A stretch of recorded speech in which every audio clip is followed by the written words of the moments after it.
कालो पाक नामे मोहम्मद हरदम सबा शरी कालो शफियाना मुहम्मद। আলহামদুলিল্লাহ, সমস্ত প্রশংসা সেই মহান করুণাময় আল্লাহ, যিনার কুদরতে সারা বিশ্ব লালন ও পালন, যিনি আপনাকে আমাকে পবিত্র মাহফিলে বসার, কাউকে বলার, কাউকে শোনার শক্তি বা সুযোগ দান করেছেন। তিনারই শুকরিয়া আদায় করি। সকলে উচ্চ আওয়াজে ভক্তি ভরে কৃপণতা না করে একবার পড়ে আলহামদুলিল্লাহ। তারপরে পরে আকা মাওলা জনাব মুহাম্মদ রাসূলুল্লাহ সাল্লাল্লাহু তাআলা আলাইহি ওয়াসাল্লামের প্রতি লাখো কোটি দরুদ ও সালাম শান্তির ধারা বর্ষিত হোক, অর্পিত হোক, নাজিল হোক। তাই সকলে আমরা আবারও পড়ি আল্লাহুম্মা আমিন। সুবহানাল্লাহ। এইদিকে একটা বাচ্চা কান্না করছে মনে হচ্ছে, সব ওই আওয়াজটা আমার কানে আসছে। এখন আপনাদের কানে আসছে কিনা বলতে পারছি না। যদি গরম লাগে তো ফ্যানের কাছে এসে বসে, যদি বাচ্চা যদি কিছু কিনবো মনে করে তাহলে নিয়ে যে কিনে নিয়ে আসেন, অসুবিধা নাই, নাকি বলে? জি, তবে কান্নাকাটি একটু চুপান, কারণ বাচ্চা কান্না করলে কাউকে ভালো লাগে না। কারণ বাচ্চারা নিষ্পাপ, হয়তো তাদের কান্না এমনকি আল্লাহর ফারিস্তারা পর্যন্ত সহ্য করতে পারে না। জোরে বলেন সুবহানাল্লাহ। কারণ বাচ্চারা নিষ্পাপ, তাদের কোনো পাপ নাই, এই জন্য তাদের কান্নাও অপছন্দ করে সবাই। বেরাদার, তো যাই হোক, যেটা বলতেছিলাম, আল্লাহ তাবারাক তাআলা আল কোরআনুল মাজিদের মধ্যে ঘোষণা করেছেন, ওয়া আম্মা বিনিআমাতি রাব্বিকা ফাহাদ্দিস।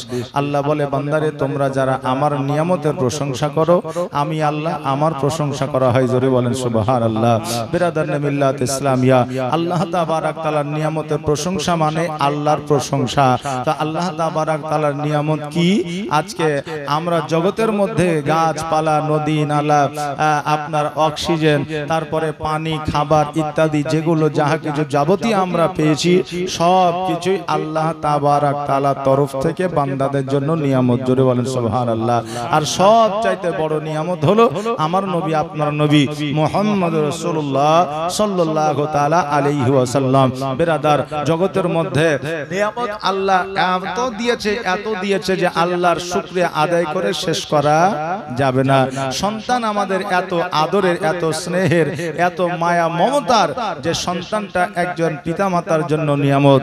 একটা সন্তানের জন্য পিতামাতা নিয়ামত, স্ত্রী স্বামীর জন্য নিয়ামত, স্বামী স্ত্রীর জন্য নিয়ামত। জোরে বলেন সুবহানাল্লাহ।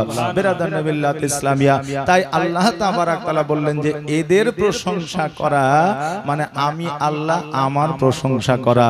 বেরাদার, তা আমরা নবী মুস্তাফা সাল্লাল্লাহু তাআলা আলাইহি ওয়াসাল্লামের প্রশংসা করলে অনেকেরই আপনার শরীরে আপনার কি বলে আঘাত লাগে, তাদের শরীরটা জর্জরিত হয়ে যায়, তাদের মোটামুটি 100 ভোল্টেজের জ্বর চলে আসে নবীর প্রশংসায়। কারণ নবী না হইলে কিছুই হইতো না। আজকে ওই নবীর প্রশংসা করিলে আল্লাহ যদি খুশি হয়, তা আমাদের ওই নবীর প্রশংসা করতে কোনো অসুবিধা আছে? নাই। বেরাদার, তাই আমরা জগতের মধ্যে একটা মানুষকে আল্লাহ তাবারাক তাআলা পাঠিয়েছে।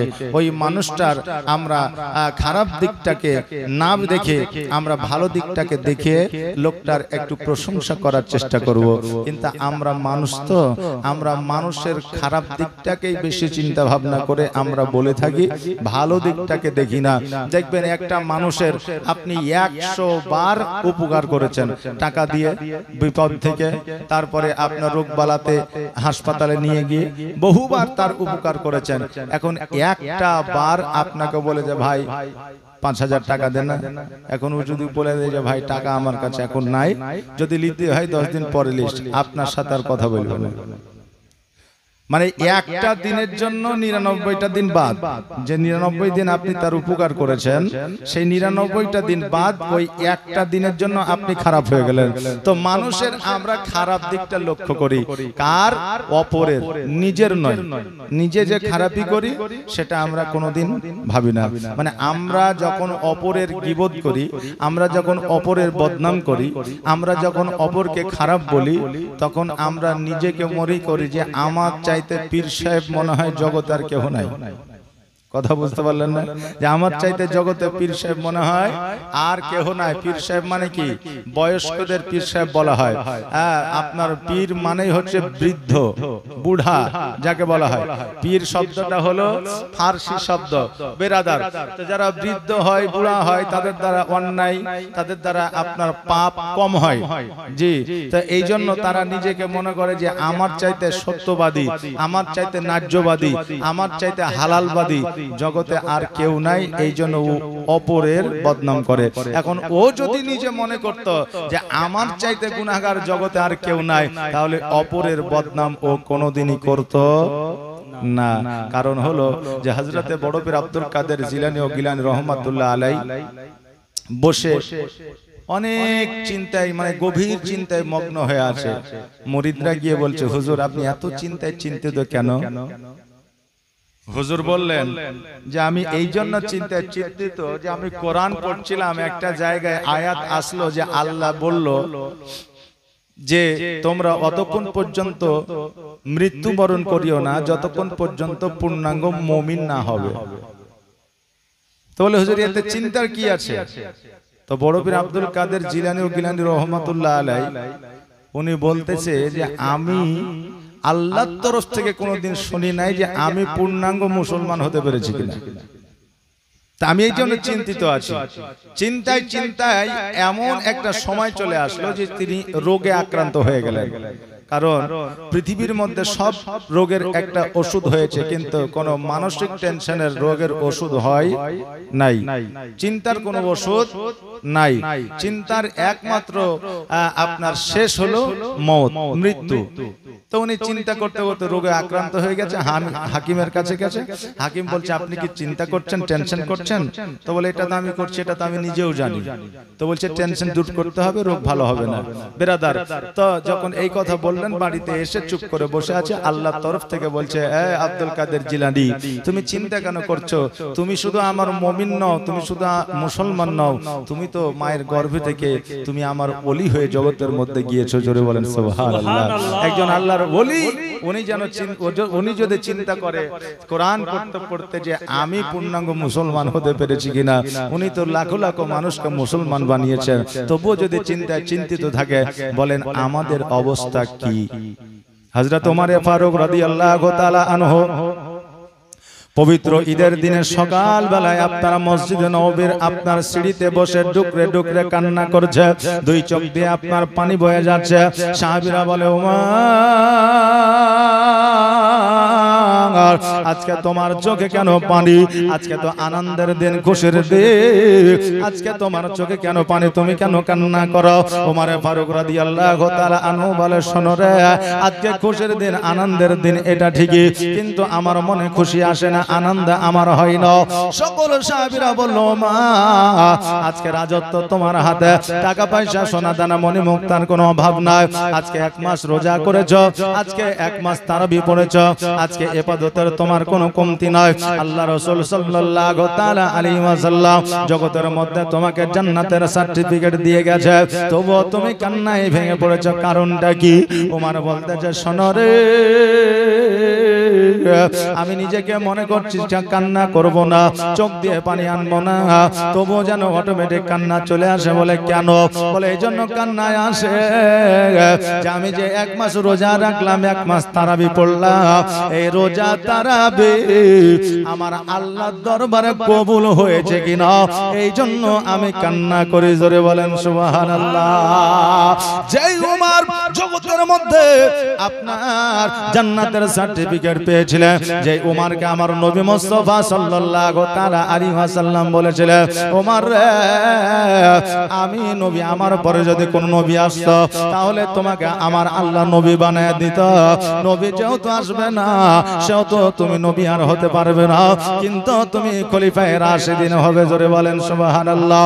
ওই ওমর যদি চিন্তায় চিন্তিত হয়, কান্না করে, দুই চোখ দিয়ে পানি ছেড়ে দেয়, আল্লাহ আমার নামাজ রোজা তোমার দরবারে কবুল হয়েছে কিনা জানি না, এইভাবে যদি কান্না করে, আজকে আমরা সারা মাসের মধ্যে এক ওয়াক্ত নামাজ পড়ি না, সারা বছরের মধ্যে দুইবার নামাজ পড়ি, ঈদে আর কুরবানিতে, এত গরম কিসের আমাদের? জান্নাতের সার্টিফিকেট পাওয়ার পরেও কান্না করছে যে আমার রোজা নামাজ আল্লাহর দরবারে কবুল হইলো কিনা। আর আমরা বুঝলেন মসজিদে যাচ্ছি, আর মসজিদে যাওয়ার পরে বুঝলেন নামাজ টামাজ পড়ছি, আর পড়ার পরে বারান্দায় বসে আজকে আমরা আলাপ আলোচনা শুরু করে দিচ্ছি। কার বেটা কি করলো, কার বেটি কি করলো, ইমাম সাহেব কি হলো, আজকে ও কেন মসজিদে আসেনি, ও মসজিদে আসার পরে বদনাই এইভাবে উজু করবে কেন, ট্যাপের পানি ছেড়ে দিবে কেন, এই সমস্ত আমরা আলোচনায় ব্যতিব্যস্ত হয়ে যাচ্ছে। বেরাদার, আজকে খোদার ঘর মসজিদে গিয়েছেন, খোদার ঘর মসজিদে কোনো দুনিয়াবি আলোচনা চলবে না, খোদার ঘর মসজিদে কোনো গীবত চলবে না, খোদার ঘর মসজিদে কোনো পরনিন্দা চলবে না। শুধু খোদার ঘর মসজিদে নয়, আমার রাসূল বলেছেন সব গুনার ক্ষমা হয়তো আল্লাহ করে দিতে পারে, কিন্তু পরনিন্দা পরচর্চার গুনাহ আমার আল্লাহ কোনোদিন তাকে ক্ষমা করবে না। জোরে বলেন নাউজুবিল্লাহ।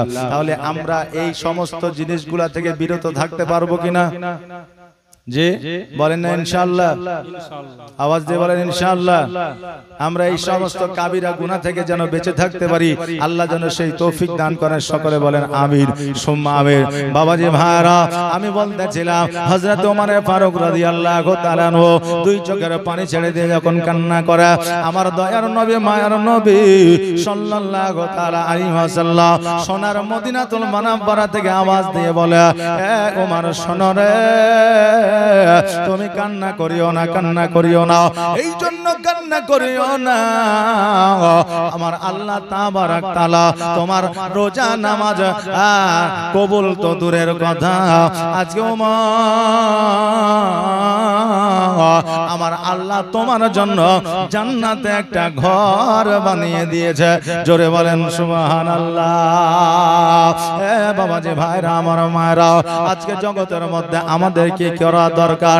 আজকে জগতের মধ্যে আল্লাহ বললেন আমার নিয়ামতের প্রশংসা করো, আমার প্রশংসা করা হবে। আজকে আমরা আল্লাহর উপহার কুরবানির গোশত খেয়ে উঠে হাড় হাড্ডিগুলা ফেলে দিয়ে সাপ দিয়ে হাত দিয়ে উঠে এসে সঙ্গে সঙ্গে আমরা দাঁতে খিলাল নিয়ে বসে পড়ি, কিন্তু আল্লাহর শুকরিয়া একবার আলহামদুলিল্লাহ বলে আদায় করি না। আহারে আল্লাহর বান্দা, আজকে ডাক্তারে তোমাকে ওষুধ দিয়ে ভালো করে দিলে, ওই ডাক্তারকে তুমি ধন্যবাদ জানাই আসো। আজকে তোমার যদি কোনো অসুখ বিসুখ হয়ে যায়, একজন যদি ঠেলা গাড়িতে আপনাকে ঠেলে নিয়ে যায়, তাকে আপনি ধন্যবাদ জানিয়ে আসেন।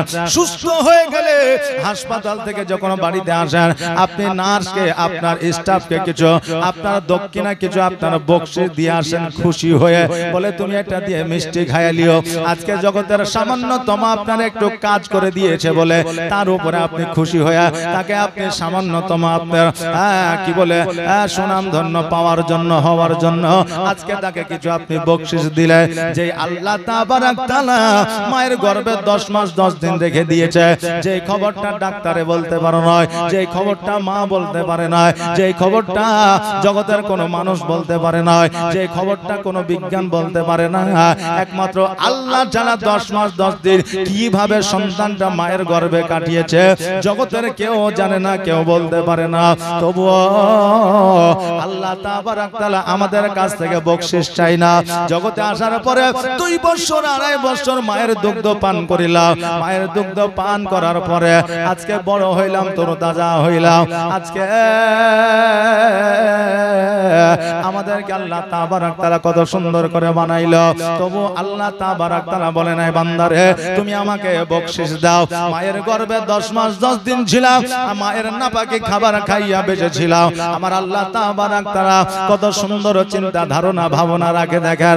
আজকে আমার আল্লাহ তাবারক তাআলা ওই মায়ের নোংরা খাবারটা আমার মুখ দিয়ে দিতে পারতো, আজকে ওই নোংরা খাবারটা আমার নাকের মধ্য দিয়ে দিতে পারতো, কিন্তু আমার আল্লাহ বলে শোনো রে, আমি মানুষের মুখমণ্ডল আমি আল্লাহ তৈরি করেছি, নাপাকি জিনিস মানুষের মুখ দিয়ে আমি দেব না। এই জন্য নাপাকি খাবারটা মায়ের নারীর সঙ্গে সন্তানের নারীর কানেকশনটা বানায়া দিলেন। এই জন্য ওই সন্তানের খাবারটা নারীর সঙ্গে নাভি দিয়ে সন্তানের পেটে পৌঁছে যায়। জোরে বলে সুবহানাল্লাহ। আল্লাহ তাবারক তাআলা এত সুন্দর চিন্তা ভাবনা করিয়া নাপাকে খাবারটা মুখের মধ্যে দিয়ে দিল না। কিন্তু আজকে জগতের মধ্যে আমরা আসার পরে জানতে পারি, বুঝতে পারি, তবু আল্লাহ তাবারাক তাআলা আমাদের কাছ থেকে বকশিশ চাই না। আমরা যখন বড় হই আমাদেরকে আল্লাহ তাবারাক তাআলা ব্রেন দিয়ে বুদ্ধি দেয়। বেরাদার, আজকে জগতের মধ্যে আমরা যখন চলাফেরা করি, আমাদের শরীরে রক্ত চলাচল করে, আমাদের হার্টবিটটা ঢিপিস ঢিপিস করে চলে। আজকে আমাদের কিডনিগুলো আমাদের কার্যকারিতার শরীরের মধ্যে রোগ প্রতিরোধ ক্ষমতা বাড়ায়। আজকে আমাদের লিভারটা আমাদের শরীরের রক্তটাকে পরিষ্কার করে রাখে। আজকে বেরাদার, আমাদের অক্সিজেন নেওয়ার সময় ফুসফুসিটা কতটা কাজ করে এটা আমরা অনেকে জানি, সবাই জানি। কিন্তু তবু আমার আল্লাহ তাবারাক তাআলা বকশিশ চাই না। আমার আল্লাহ তাবারাক তাআলা দিনের মধ্যে আপনাকে কতবার রুজি দিয়েছে, আপনি কতবার খাবার খাইছেন, তবু আল্লাহ বকশিশ চাই না। আজকে আপনি অক্সিজেন নিতে আছেন, তবু আল্লাহ তাবারাক তাআলা বকশিশ চাই না। আজকে জগতের মধ্যে আপনি বেঁচে আছেন, আপনাকে আল্লাহ জমি দিয়েছে, জায়গা দিয়েছে, তবু আল্লাহ তাবারাক তাআলা টাকা চাই না, পয়সা চাই না। আল্লাহ তাবারাক তাআলা আপনাকে বৃষ্টি দিয়েছে, আপনাকে শীতল বানিয়েছে, তবু আল্লাহ তাবারাক তাআলা আপনার কাছে বকশিশ চাই না। আল্লাহ তাবারাক তাআলা আপনার রোগ প্রতিরোধ ক্ষমতাকে বাড়ানোর জন্য, জীবাণুকে দূর করার জন্য আপনার গরম দিয়েছে। মানুষ জানে অসুস্থতায় আপনার ভোগে না, এই জন্য তবু আল্লাহ কিন্তু আপনার কাছ থেকে বকশিশ চাই না। আল্লাহ কি চায়? আল্লাহ বলে, বান্দারে আমি খুশি হইয়া তোমাদেরকে আমি বহু নিয়ামত দিয়েছি, তোমরা ভক্ষণ করো, আর ভক্ষণ করার পরে আমি আল্লাহ আমার একবার শুকরিয়া আদায় করো, আমি আল্লাহ খুশি হইয়া যাব। জোরে বলেন সুবহানাল্লাহ। আমরা মানুষ এত ভালো যে আমরা আল্লাহর শুকরিয়াটা আদায় করতে পারি না। আহারে বাবারে, আমার দয়ার নবী মুস্তাফা সাল্লাল্লাহু তাআলা আলাইহি ওয়াসাল্লাম মা হালিমা সাদিয়া রাদিয়াল্লাহু তাআলা আনহার বাড়িতে আসলে, আসার পরে মা হালিমা খুশি হয়ে গেলে, আল্লাহকে বলে, আল্লাহ গো, আজকে আমার স্বপ্নটা বাস্তবায়িত হয়েছে, আমার স্বপ্নটা সত্য হয়েছে। ওগো আল্লাহ, আমার রোগ বালা দূর হইতো না, আজকে নবীর ওসিলায় আমার রোগ বালা দূর হয়ে গেছে। আজকে আমার খেজুর গাছে খেজুর ধরতো না, আমার নবীর ওসিলায় আমার খেজুর গাছে খেজুর ধরেছে। আজকে আমার ছাগল বকরিতে দুগ্ধ দিত না, আজকে নবীর ওসিলায় খেজুর আর ছাগল বকরিতে দুগ্ধ দিতে আরম্ভ করেছে। রাত্রি বেলায় আমার হালিমা সাদিয়া রাদিয়াল্লাহু তাআলা আনহা যখন আপনার ইস্তেনজার জন্য উঠেছে, ইস্তেনজা মানে হলো প্রস্রাব করার জন্য, পায়খানা করার জন্য, যখন রাত্রি বেলায় উঠেছে, দেখছে যেন আমার নবীজির দোলনাটা যেন কে দোলাতেছে, আর আমার নবী আকাশের দিকে তাকায়া মিচকে মিচকে হাসিতেছে, আর কার সঙ্গে যেন কথা বলতে আছে। हम बुलवाएंगे आका मदीना, हम भी जाएंगे, हमें बुलवाएंगे आका मदीना, हम भी जाएंगे, हमें बुलवाएंगे आका मदीना, हम भी जाएंगे, हमको बुलाना या रसूल अल्लाह, हमको बुलाना या रसूल अल्लाह, हमको बुलाना या रसूल अल्लाह, हमको बुलाना या हबीब अल्लाह। अदब से हाथ बांधे उनके रोजे पर खड़े होंगे, अदब से हाथ बांधे उनके रोजे पर खड़े होंगे, तो नगरी जानियों का यो नजारा हम भी देखेंगे, तो नगरी जानियों का यो नजारा हम भी देखेंगे, हमें बुलवाएंगे आका, हमें बुलवाएंगे आका, नजारा हम भी देखेंगे, हमको बुलाना या रसूल अल्लाह हमको बुलाना या रसूल अल्लाह हमको बुलाना या रसूल अल्लाह हमको बुलाना या हबीब अल्लाह अल्लाहुम्मा सल्ली सय्यदना मौलाना मुहम्मद वला आले सय्यदना मौलाना मुहम्मद सल्लल्लाहु अला मुहम्मदीन हरदम ज़बान से निकालो पाक नामे मोहम्मद हरदम ज़बान से निकालो शफियाना मोहम्मद। বাবাজি ভাইরা আমার নবীজির অলৌকিক দৃশ্য আমার হালিমার বাড়িতে বাবা শুরু হয়ে গেল। হালিমা তো সাদিয়া রাদিয়াল্লাহু তাআলা আনহা উনি যেন বাবা দেখতে আরম্ভ করে দিলেন। এইভাবে আমার নবী মুস্তাফা সাল্লাল্লাহু তাআলা আলাইহি ওয়াসাল্লামের যখন বাবা 2 বছর বয়স হয়ে গেল, হালিমা উনি যেন আমিনার বাড়িতে যাওয়ার জন্য আসিল। আর আমিনা মনে মনে হালিমা যেন মনে মনে চিন্তা করে, আল্লাহ গো আমি নবীকে দেওয়ার জন্য যাচ্ছি ঠিকই, কিন্তু আমিনা যেন না নাই পুনরায় যেন আমার সঙ্গে পাঠায়া দেয়। আল্লাহুম্মা সাল্লি सय्यदना मौलाना मुहम्मद वाला आले सय्यदना मौलाना মুহাম্মদ। 2 বছর বয়সে যখন আমিনার বাড়িতে রাখতে আসিল, মনে মনে চিন্তা করে, আল্লাহ গো আমাকে যেন আমার নবীকে আবার ফিরে দেয়। এখন আপনার বাড়িতে হীরার টুকরা যদি থাকে, আপনার কাউকে দিতে মন চাইবে? চাইবে? মন চাইবে? যে চাইবে না। একটু হু হা না বলেন নাকি বলেন?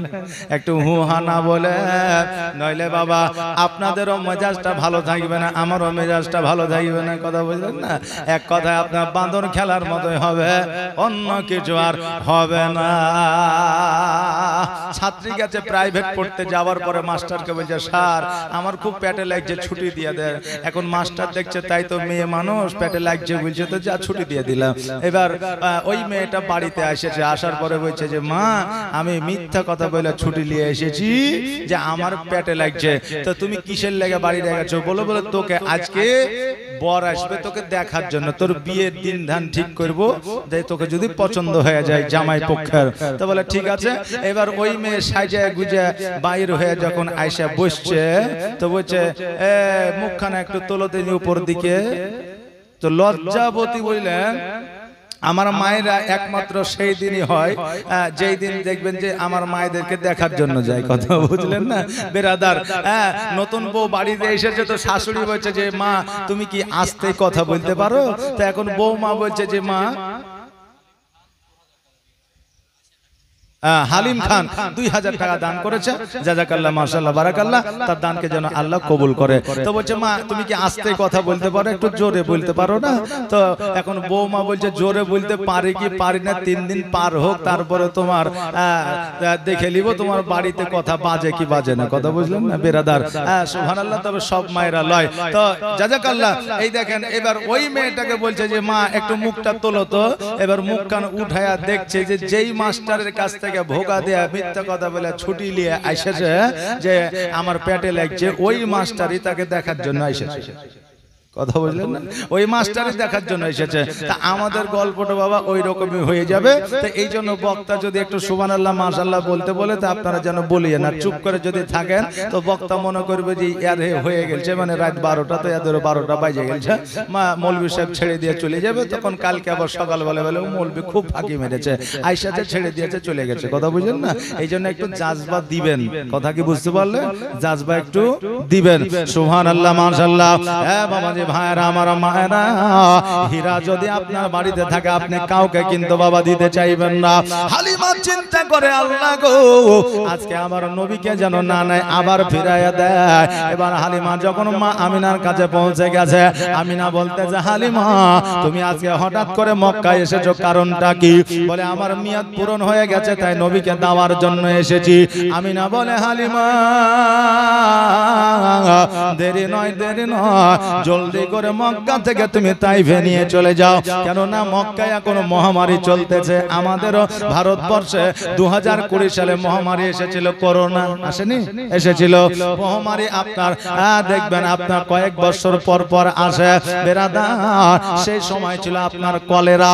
আমার আমিনা বলতেছে হালিমা জলদি করে আমার মোহাম্মদকে তুমি তাইফে নিয়ে যাও, কারণ এখন এই জায়গায় মহামারী চলছে। এই মহামারী যেই দিন ভালো হবে সেই দিন আমার বেটা মোহাম্মদকে তুমি নিয়ে আসো। সঙ্গে সঙ্গে হালিমা আলহামদুলিল্লাহ পড়লো আর বললো আল্লাহ গো তুমি আমার দোয়া কবুল করেছো। জোরে বলেন সুবহানাল্লাহ। হালিমা বড় খুশি হইয়া আনন্দে আনন্দিত হইয়া আবার তাইফে পুনরায় নিয়ে আসলে আমার নবী মুস্তাফা সাল্লাল্লাহু তাআলা আলাইহি ওয়াসাল্লাম 5 বছর বয়স পর্যন্ত আমার মা হালিমার বাড়িতে ছিলেন। এবার হালিমার বাড়িতে চলাফেরা করতে করতে একদিন আমার নবীজি বলতেছে মা আমার দুধ ভাই জুমরা যায় প্রতিদিন ছাগল চরানোর জন্য, কিন্তু আমাকে কেন একদিনের জন্য ছাগল চড়াইতে পাঠাও না? হালিমা বলতেছে বেটারে আজকে তোমাকে ছাগল চড়াতে পাঠাইলে বাঘ আছে, ভাল্লুক আছে, জীব আছে, যন্ত্র আছে, তোমাকে যদি আক্রমণ করে দেয় আজকে আমি আমিনা আব্দুল মুত্তালিবকে জবাব দিতে পারবো না। আমার দয়ার নবী মায়ার নবী সাল্লাল্লাহু তাআলা আলাইহি ওয়াসাল্লাম বলে ওগো মা আমি নবী মুহাম্মদুর রাসূলুল্লাহ সাল্লাল্লাহু তাআলা আলাইহি ওয়াসাল্লাম আমার কিছু হবে না, আমাকে তুমি একবার পাঠিয়ে দাও। বলে না না তোমাকে পাঠানো যাবে না। এবার রাত্রি বেলায় আমার নবীজি শুয়ে আছে আর আমার নবীজির কাছে জুমরাও শুইতো। জুমরা কে? হালিমার নিজের সন্তান, ও হলো বড় আর ওর চাইতে আমার নবী হলে ছোট। আমার নবীজি বলে জুমরা আজকে তুমি যে একাই ছাগল বকরি চড়াইতে যাও বলো বলো তোমাকে একাই ছাগল চড়াইতে কি ভালো লাগে? জুমরা দুই চোখের পানি ছেড়ে দিয়ে বলে ভাই রে বন জঙ্গলে একাই কি আর ভালো লাগে? বাঘের ভয় লাগে, হাতির ভয় লাগে, ঘোড়ার ভয় লাগে, না জানি কখন আমাকে আক্রমণ করে দিবে। কিন্তু ভাই কিছু করার না, আমাদের মূলত ব্যবসা বিজনেস হলো এই ছাগল বকরি চড়ানো। অতএব ভাই আমাকে একা ছাগল বকরি চড়ানোর জন্য যাইতে হয়। আমার নবীজি বললে জুমরা শোনো রে আজকে তোমাকে একটা যুক্তি দিলাম, প্রসেস দিচ্ছি, এই প্রসেসটা যদি তুমি খাটাও তোমাকে নিশ্চয় নিশ্চয় আমার সঙ্গে ছাগল চড়াইতে পাঠাইবি। বলে কি যুক্তি বলো? বলে সকালবেলা ছাগল চড়াইতে যাইতে হবে না। বলে কেন? বলে ছাগল চড়াইতে যাইবে না। হালিমা যখন বলবে ছাগল চড়াইতে যাও না কেন, তুমি বলবে নবীকে যতক্ষণ পর্যন্ত আমার সঙ্গে ছাগল চড়াইতে না পাঠাইবা আমি অতক্ষণ পর্যন্ত ছাগল নিয়ে যাব না, কারণ ওটাও তোমার সন্তান আমিও তোমার সন্তান, আমাকে একাই ছাগল চড়াইতে যাইতে ভালো লাগে না। মুহাম্মদ সাল্লাল্লাহু তাআলা আলাইহি ওয়াসাল্লামকে যদি আমার সঙ্গে না পাঠাও আমি ছাগল লইয়া যাব না। দেখবে মা আমাদেরকে পাঠাইয়া দিবি। নবী আমার যুক্তি দিয়ে দিলেন। কি যুক্তি? যে তুমি বলে দিবে যে আমার নবীকে ছাগল চড়াইতে না পাঠাইলে আমি ছাগল চড়াইতে যাব না, এটা তুমি বলে দিবে। সুবহানাল্লাহ মাশাআল্লাহ। তো এবার বুঝলেন আমার নবী মুস্তাফা সাল্লাল্লাহু আলাইহি ওয়াসাল্লাম এই কথা যখন শিখাইলেন সকালবেলাতে চুপ করে বসে আছে। কোথায় বসে আছে? চুপ করে চালিতে বসে আছে। হালিমা বলতে যে কি ব্যাপার বেটা সকাল হয়ে গেল তুমি ছাগল নিয়ে গেলে না কেন? বলে মা আমি তো প্রতিদিন একাই ছাগল চড়াইতে যাই, তো আজকে নবী মুস্তাফাকে যদি ছাগল চড়াইতে না পাঠাও তাহলে আমি কিন্তু ছাগল নিয়ে যাব না। তা হালিমা মনে মনে ভাবছে কালকে নবী মুস্তাফা বলতেছিল ছাগল চরানোর কথা, আজকে সকালবেলায় আবার বলছে জুমরা, তার মানে এরা দোনো ভাই রাত্রিবেলায় যুক্তি পরামর্শ করে নিয়েছে। আর যুক্তি পরামর্শ যদি না করতো তাহলে এই কথা কিন্তু তার মুখ দিয়ে বেরোতো না, মানে দুজনের মুখেই একই কথা। তো এখন দেখা যাচ্ছে যে যদি মোহাম্মদকে ছাগল চড়াইতে না পাঠায় জুমরার সঙ্গে, তাহলে কিন্তু আমার ছাগল বকরি আর চড়াইতে যাবে না। বলে জুমরা, বলে কি মা? বলে মোহাম্মদকে যে ছাগল চড়াইতে নিয়ে যাবা, তো তাকে যদি খিদে লাগে তো কি খাওয়াবা? তো বলে মা, আমি জঙ্গলের প্রত্যেকটা ফলের গাছ আমি চিনি, তা আমার ছোট ভাই মোহাম্মদকে যদি খিদে লাগে তা আমি ফল পেড়ে নিয়ে এসে খাওয়াবো, যদি পিপাসা লাগে আমি ছাগলের দুগ্ধ দুহাইয়া খেজুর পাতাতে করে আমার ভাইকে পান করাবো। জোরে বলেন সুবহানাল্লাহ। হালিমা বললেন যে ঠিক আছে, তবে একটা কথা মাথায় রাখিও, তুমি জঙ্গলের প্রত্যেকটা রাস্তা চেনো কিন্তু নবী চেনে না, এই জন্য ছাগল বকরি যাবে যাক, আমার মোহাম্মদকে সবসময় দেখে শুনে রাখিও, কোন জীব জন্তুতে যেন আক্রমণ করতে না পারে। যখনই বাবা অর্ডারটা দিয়ে দিয়েছে অমনি বাবা জুমরা যেন খুশি হয়ে গেছে। আর জুমরা যেমনই খুশি হয়েছে, আমার নবী মুস্তাফা সাল্লাল্লাহু তাআলা আলাইহি ওয়াসাল্লামকে সে খবরটা দিয়ে দিয়েছে। যেমনই খবরটা দেওয়া অমনি যেন আমার নবীজি খুশি হয়ে যায়, বলে ভাই রে আর দেরি নয়, দেরি নয়, চলো চলো জলদি করে যায়। আর জলদি করে যাওয়ার পরে আমরা বন জঙ্গলে ছাগলগুলো ছেড়ে দিয়ে আমরা খেলাধুলায় মত্ত হয়ে যায়। ও বাবাজি ভাইরা, এবার ছাগল বকরি গুলোকে লইয়া যখন বাবা বন জঙ্গলের মধ্যে পৌঁছে গিয়েছে, আর যেমনই বন জঙ্গলে পৌঁছে যাওয়া অমনি যেন বাঘ ভাল্লুক হাতি ঘোড়া শিয়াল কুকুর সবাই যেন আমার নবীজিকে গোল করে ঘেরাও করে নিয়েছে। জুমরা বলে আল্লাহ গো, আজকে প্রথম দিন নবী মুস্তাফাকে জঙ্গলে নিয়ে আসলাম, আর হয়তো বাড়ি ফিরিয়ে নিয়ে যেতে পারবো না। এতগুলো জন্তু যখন আমার নবীকে গোল করে ঘেরাও করেছে, তখন নবীকে আর বাঁচানো সম্ভব নয়। চোখটাকে যেন বাবা বন্ধ করে নিয়েছে। দেখবেন মোহাম্মদ যখন চোখের সম্মুখে, তখন বাবা চোখ কিন্তু কেউ খুলে রাখতে পারে না, পারে না, সেকেন্ডের মধ্যে চোখটা বন্ধ হয়ে যায়। এবার বাবা জুমরা যেন চোখটা বন্ধ হয়ে গেছে, যেমনই চোখটা বন্ধ হয়ে যাওয়া এবার ওই পশুদের কিচির মিচির আওয়াজটা যেন বন্ধ হয়ে গেছে। এবার চিন্তা করে আমার ভাই মোহাম্মদকে নাকি খেয়ে ফেললো নাকি। আস্তে আস্তে আস্তে আস্তে যখন চোখটা খুলে লক্ষ্য করে দেখছে আমার নবীজি দাঁড়ায় আছে, আর সকল জীব জন্তুরা শান্ত শৃঙ্খলা বজায় রাখিয়া একে একে আমার নবীজির কদম তলে চুম্বন করেছে। জোরে বলেন সুবহানাল্লাহ। আল্লাহর নবী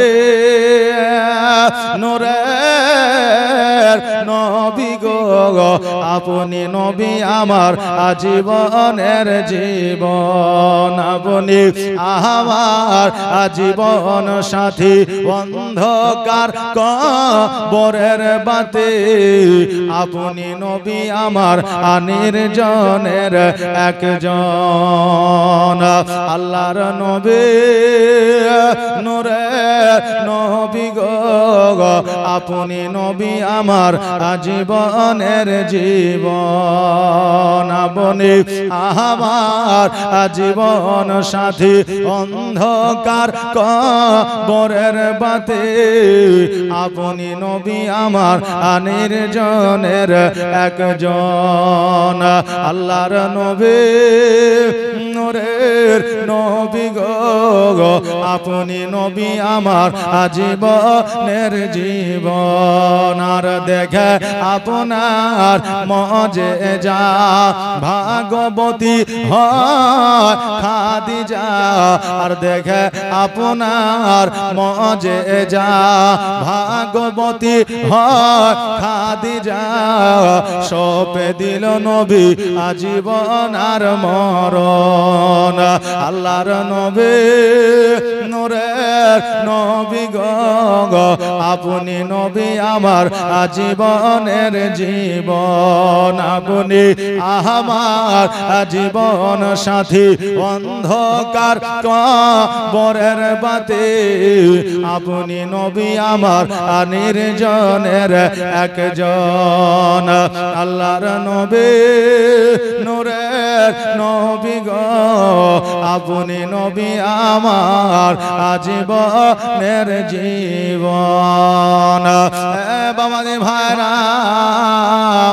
আমার নবী মুস্তাফা সাল্লাল্লাহু তাআলা আলাইহি ওয়াসাল্লাম কদমে চুম্বন করা দেখে জুমরা যেন বাবা হতভম্ব হয়ে গেল অবাক হয়ে গেল কারণ একটা মানুষকে যদি বাগে এসে চুম্বন করে আমরা অবাক হব কি হব না আজকে বাগে ভাল্লুকে পায়ে চুম্বন করা তো দূরের কথা একটা বিদেশি মানুষ যখন বাবা এই বছরে হজে যাওয়ার জন্য রেডি হইয়া এয়ারপোর্টে যখন হাজির হয়ে গিয়েছিল একবার নয় দুইবার নয় তিনবার প্লেন উড়ে মধ্য রাস্তা পর্যন্ত চলে গিয়েছিল কিন্তু ওই প্লেনটা আবার ফিরে এসেছিল এবার ফিরে আসার পরে তিনবার ঠিক করার পরে ঘুরে গিয়েছিল কিন্তু মধ্য রাস্তায় খারাপ হয়ে গিয়েছিল এবার যারা পাইলট ছিল যারা জাহাজ উড়ায় যারা জাহাজের আপনার ড্রাইভার তারা বলেছিল একজন বান্দা হজের যাত্রী এই জায়গায় দাঁড়িয়ে আছে ওই বান্দাকে জাহাজের উপরে উঠাও তাকে যতক্ষণ পর্যন্ত জাহাজে উঠানো না হবে তাকে যতক্ষণ পর্যন্ত প্লেনে না উঠানো না হবে ততক্ষণ পর্যন্ত এই প্লেন কিয়ামত পর্যন্ত আরবের মাটিতে পৌঁছাবে না জোরে বলেন সুবহানাল্লাহ ওই বান্দাকে যখন আপনার প্লেনের উপরে উঠিয়ে না হলো আর ওই প্লেনটাকে ফিরে আসতে হয় না আরবের মাটিতে আপনার নেমে গিয়েছিল আহারে আজকে বর্তমানে 2025 সালের জিলহজ মাসের কথা আপনাদেরকে বলতে আছি বিরাদার আজকে কত মোবাইলে সেটা ভাইরাল হয়ে গেছে আজকে সামান্য এই মুমিনতা ক্ষমতা পাওয়ার যদি এত হতে পারে আমার নবীর পাওয়ার কত ছিল জোরে বলেন সুবহানাল্লাহ ওই নবীজি পায়ে চুম্বন দেখিয়া জুমরা যেন অবাক হয়ে গেল আমার নবীজি বললে জুমরা রে এই কথা আমার মা হালিমাকে বলিও না কারণ আমার মা হালিমাকে বলিলে আর আমাকে এই ছাগল চড়াইতে আসতে দিবে না জুমরা বলল ভাই তুমি চিন্তা করিও না টেনশন করিও না আমি মাকে গিয়ে বলবো না বাবাজি ভাইরা আমার মায়েরা এবার বাবা ছাগল চড়া হয়ে গেল পরের দিন আবার গেল যখনই আপনারা যায় ছাগল বকরিরা শুধু নয় বাঘ ভাল্লুক জীবজন্তুরা আমার নবীকে জঙ্গল থেকে আমার নবীজির নুরানিময় চেহারাখানা দর্শন করে হঠাৎ করে আমার নবীজিকে যেন বাবা জ্বর হয়ে গেল কি হলো জ্বর হয়ে গেল বাবারে তিনটা রোগ হলো আপনার জান্নাতি হওয়ার লক্ষণের রোগ আমার নবীজির সুন্নাতি রোগ এক নম্বর হলো মাথা যন্ত্রণা দুই নম্বর হলো জ্বর সর্দি তিন নম্বর হলো পেটে লাগা জোরে বলেন সুবহানাল্লাহ এই তিনটা রোগের মধ্যে একটা রোগ যার বেশি ঘন ঘন হবে জানতে হবে জান্নাতি হওয়ার লক্ষ্য বাবাজি ভাইরা ওগো আমার মায়েরা আমার নবীজিকে জ্বর হয়ে গেল কারণ রৌদ্রের তাপে যাওয়া অভ্যাস নাই খালি ময়দানে যাওয়া অভ্যাস নাই আপনার অন্যান্য আবহাওয়ায় যাওয়া অভ্যাস নাই হঠাৎ করে গিয়েছে বলে জ্বর হয়ে গেছে এবার জ্বর হয়ে যাওয়ার জন্য হালিমা ছাগল বকরি চড়াইতে পাঠায় না এইদিকে বনে জঙ্গলের পশু পাখিরা যেন হতভম্ব হয়ে গেছে পশু পাখিরা যেন আপনার চিন্তিত হয়ে গেছে আল্লাহ গো আমাদের নবীকে আমরা কি আর দেখতে পাবো না আমাদের নবীকে কি আর দেখতে পাবো না বাঘ হচ্ছে সবার সর্দার বাঘ বলছে কেন দেখতে পাবো না বলে এক কাজ কর চ আমরা নবীজির মার বাড়িতে যে ছাগল আছে সে ছাগল একটা তুলে নিয়ে চলে আসবো ওই ছাগলটা ছোড়ানোর জন্য নবী আসবে আর আমরা নবীকে দর্শন করে নেব তো এখন বলছে যাবে কিনা তুই বলছে ও যাবে ও বলছে ও যাবে লাস্ট পর্যন্ত বাঘ বলছে আমি যাব এখন শিয়াল মামা বলছে যে আপনি গেলে ছাগল নিয়ে আসা তো দূরের কথা আপনাকে নিয়ে লোক পাগল হয়ে যাবে এখন এই গায়ে যদি একটা বাঘ ঢুকে যায় তো সারা গাঁ তো দূরের কথা, গাঁ মানে কি গ্রাম, গ্রাম তো দূরের কথা, আমার মনে হয় যে মুর্শিদাবাদ জেলা হতভম্ব হয়ে যাবে, নাকি বলেন? হ্যাঁ, যে জেলায় বাঘ ঢুকে গেছে মানে রাত্রে বেলায় ঘুমানো যাবে না, কেউ লাইট নিয়ে বসে দেখবে, কেউ আগুন জ্বালিয়ে বসে দেখবে, কথা বললেন না? কারণ আমরা এই মুর্শিদাবাদের বাঙালি এমনই মানুষ যে আমরা ওই বাঁশের তলা অর্থাৎ বাঁশের গোড়া কেটে পানি খাওয়া মানুষ, নাকি বলে? যে ওই ভাইজান এসেছিল কলকাতায়, বলেছিল যে যার একটা ছেলে আছে বা তিনটা ছেলে আছে যদি ওই বাঁশের পানি না খায় তো মরে যাবে বলেছিল, বুঝলেন? তখন আমরা বাচ্চা অবস্থায়, তো এমন কোন বাড়ি নাই যে বাড়ির লোকটা ওই বাঁশের পানি খায় না, আর বাঁশ থেকে পানি বের হয় এটা মনে হয় কেউই জানতো না। তো বলে রে বাপ রে, বাঁশ থেকে পানি বার হয়েছে এত যে একবারে কলসি বালতি লোড হয়েছে, তো বাঁশ থেকে তো পানি বার হয় এটা তো সবাই জানে, এটা তো ইতিহাস বলছে, এটা তো বিজ্ঞান বলছে, এটা তো শরীয়ত বলছে, এটা তো হাদিস বলছে, নাকি বলে? তাহলে ওগুলা বাদ দিয়ে ওই কোথাকার ভাইজান এসেছিল তার কথা শুনে আমার মা বোনেরা পাগল হয়ে গেছিল। আচ্ছা বলেন তো এই ভাইজানের কথা শুনে যদি মা বোনের ঘুম না আসে তো যেই বাঘ মানুষ গিলা খায় ওই বাঘের কথা শুনলে কি ঘুম আসবে? আসবে না। তো শিয়াল বলছে যে মামা আপনি যায়েন না, আপনি গেলে টাইপের মানুষ একটাও ঘুমাবে না, আর নবী আসা তো দূরের কথা আপনার পেছনেই দৌড়াতে থাকবে সব, আপনারা জান বেহাল হয়ে যাবে। তো এক কাজ করেন, আমাকে দায়িত্বটা দেন, আমি যাব, সব চাইতে যে ভালো ছাগলটা আছে ওই ছাগলটাকে উঠিয়ে নিয়ে আসবো। নবী ঠিক আসবে আর আমরা নবীকে দর্শন করে নিব। জানি যে আপনার জঙ্গলের রাজা হচ্ছে বাঘ আর বুদ্ধিমান হচ্ছে শিয়াল, কথা বুঝলেন না? আমরা ইতিহাসে দেখেছি, গল্পে শুনেছি। এখন তো মানুষ মোবাইল নিয়ে পাগল, আগে দাদু দাদির কাছে গিয়ে বসতাম, পাকায় হাওয়া করতো আর বলতাম যে গল্প শোনাও, নাকি বলতাম না যে গল্প শোনা, পাকায় হাওয়া করতো। আর এখন ওসব সিস্টেম নাই, বাপ মা আসলো কি গেল দেখে লাভ নাই, শুধু মোবাইলটা দিয়ে দাও, গল্প শেষ। হ্যাঁ, আর আপনারা তাকিয়েও দেখবে না। সুবহানাল্লাহ সুবহানাল্লাহ। তো এবার শিয়াল বলছে আমাকে দাও, তো বাঘ বলছে পারবি তো রে? তো বলছে হ্যাঁ কোনো অসুবিধা নেই। বলে ঠিক আছে যা, সাবধানে যায়। এবার শিয়াল বুঝলেন চুপচাপ চলে আসলো, বলে আমার সাথে যেন কেউ না আসে, কথা বুঝলেন না? আমার সাথে যেন কেউ না আসে। এবার বাবাজি ভাইরা জুমরা ওই জায়গায় বাবা চুপ করে বসে আছে, আর শিয়াল চুপ করে যাওয়ার পরে সব চাইতে যেটা ভালো ছাগল, ওই ছাগলটাকে উঠে নিয়ে চলে এসেছে। জুমরা দুই চোখের পানি ছেড়ে দিয়ে বলতেছে মা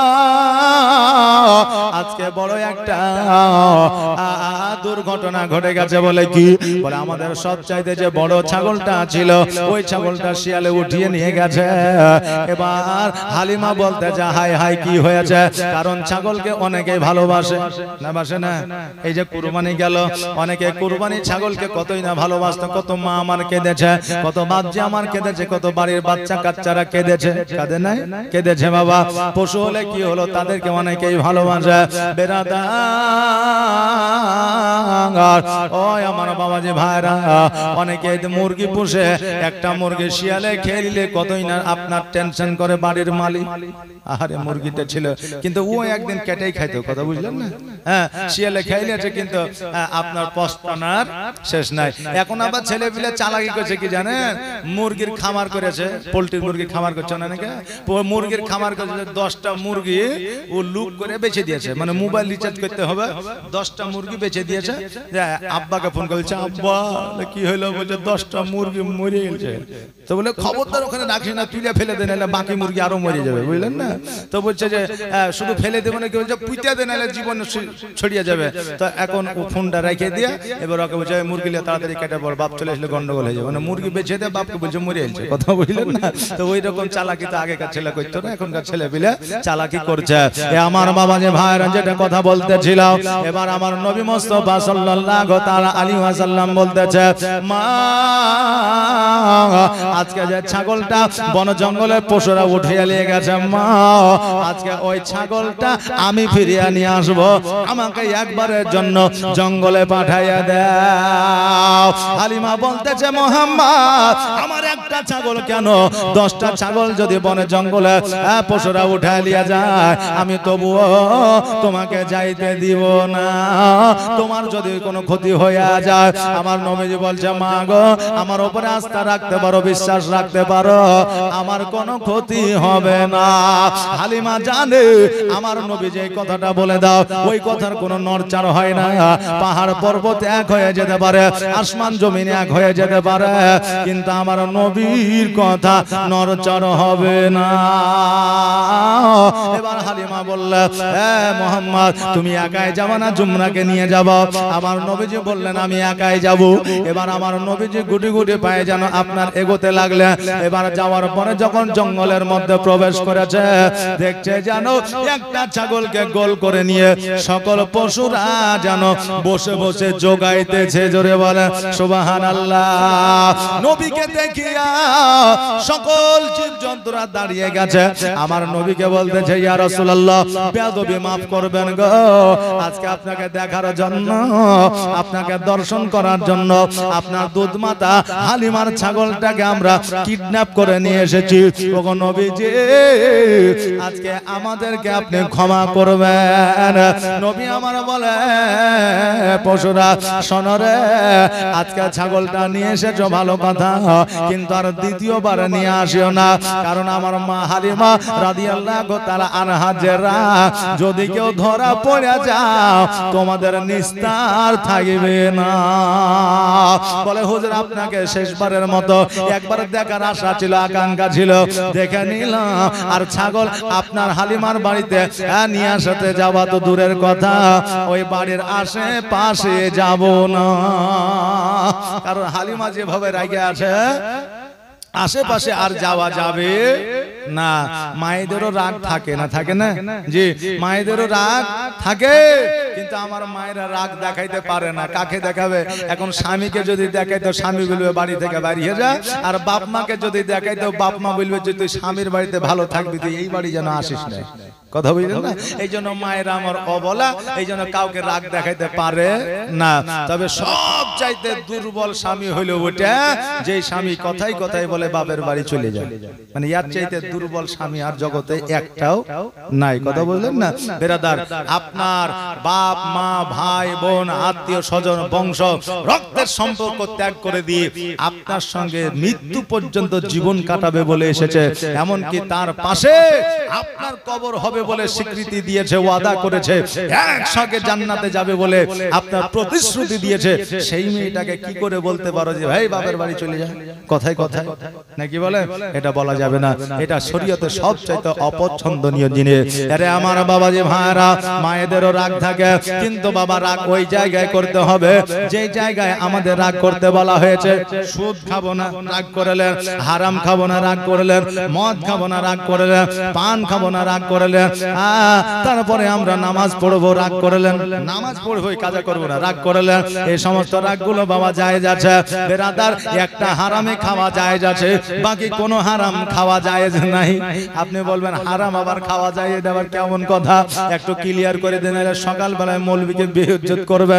ক্লিয়ার করা হলো এটাই, রাগ করা কি হারাম, আর এই রাগটাকে যদি আপনি খাইতে পারেন তবে আপনি সাকসেস হয়ে যাবেন।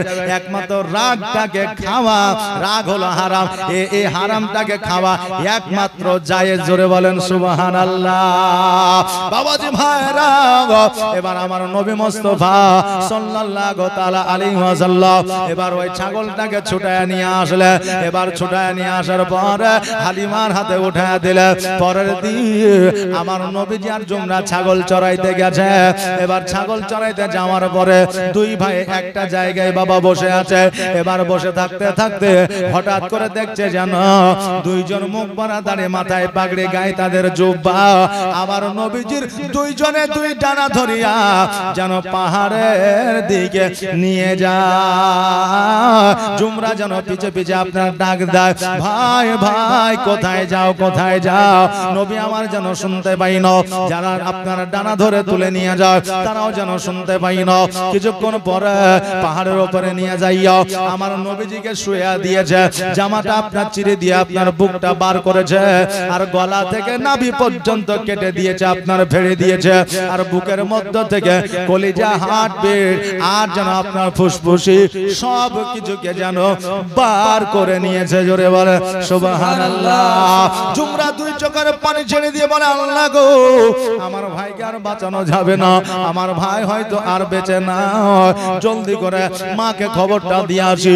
ছুটতে ছুটতে মা হালিমার কাছে গেলে, যাওয়ার পরে জুমরা দুই চোখের পানি ছেড়ে দিয়ে বলে, মা গো, আমার ভাই আর জগতের মধ্যে বেঁচে নয়, মা দেরি নয়, দেরি নয়, জলদি করে চলো গো মা, আমার ভাইকে নিয়ে গিয়ে গলা থেকে নাভি পর্যন্ত কেটে দিয়েছে, ভিতর থেকে নাড়ি ভরি আর কলিজা, ফেসকা, হার্টবিট যা আছে সব কিছু বাহির করে নিয়েছে। আচ্ছা বলেন, কোন সন্তানের অবস্থা যদি এইরকম কোন বাপ মা শুনে, তার মনটাকে ঠিক থাকবে? থাকবে? থাকবে না।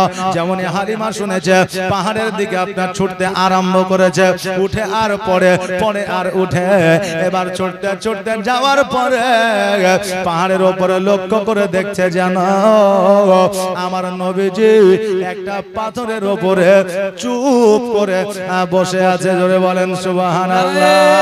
তাকবীর, নারায়ে তাকবীর, নারায়ে রিসালাত, নারায়ে রিসালাত।